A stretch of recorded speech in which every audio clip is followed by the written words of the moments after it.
Pour ce 7e épisode de Défi Prève, direction Bruay-sur-l'Escaut, où la compagnie La Belle Histoire anime un nouveau théâtre-débat consacré au bien vieillir. Dès leur arrivée, les participants découvrent les stands Défi Autonomie Senior, où chacun peut échanger, poser des questions et s'informer sur la santé, l'autonomie et le bien-être. Puis place au théâtre-débat. Sur scène, les comédiens abordent avec humour et bienveillance 3 thèmes essentiels, la nutrition, l'activité physique adaptée et la vie affective et sexuelle.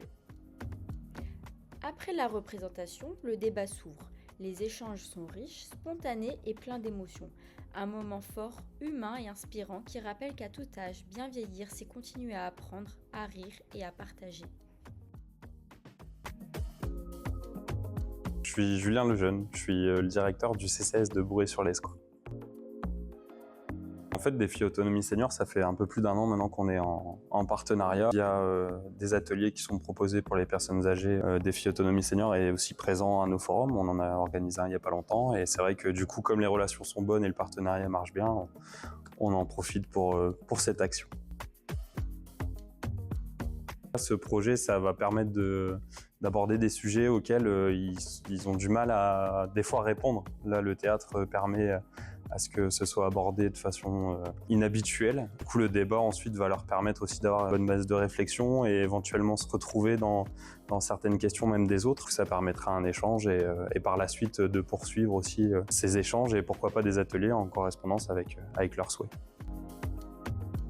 J'espère que le partenariat continuera avec Défi Autonomie Senior parce qu'effectivement on a de très bons retours de nos usagers et du coup on souhaite poursuivre dans ce chemin.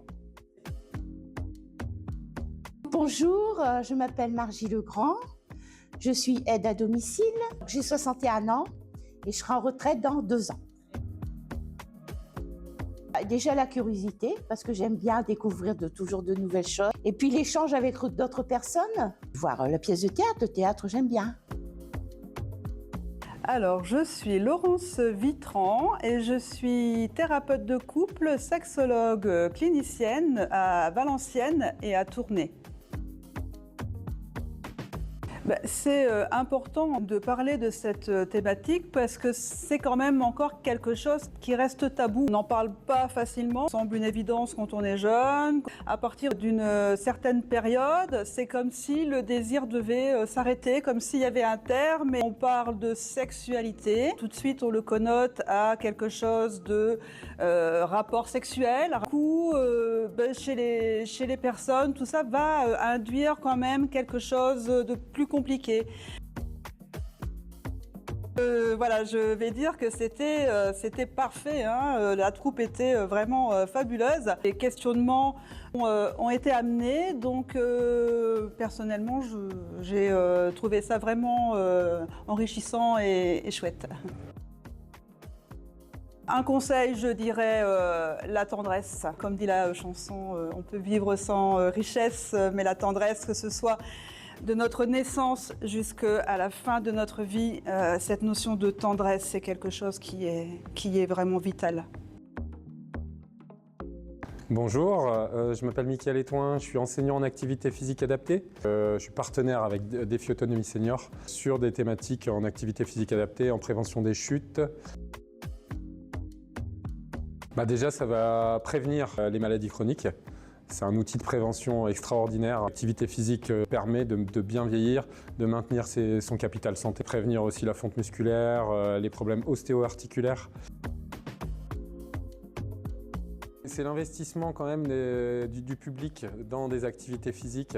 Ça, c'est quand même très touchant. Et en tout cas, il faut saluer l'investissement des seniors présents, en tout cas pendant le débat.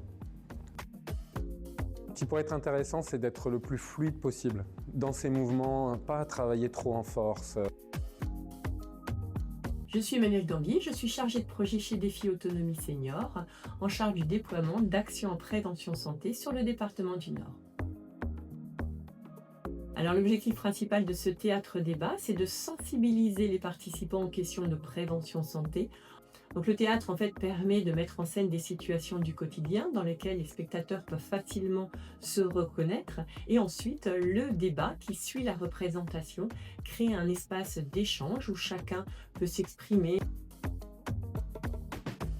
Alors selon moi, ce format de théâtre-débat peut avoir un impact très positif sur les seniors à plusieurs niveaux. D'abord par une prise de conscience, parce qu'en fait en se voyant reflétés dans les personnages ou les situations, les seniors peuvent prendre conscience de certains risques qu'ils n'identifiaient pas forcément comme tels. Participer à un événement contribue à rompre l'isolement et à améliorer le bien-être psychologique de tous.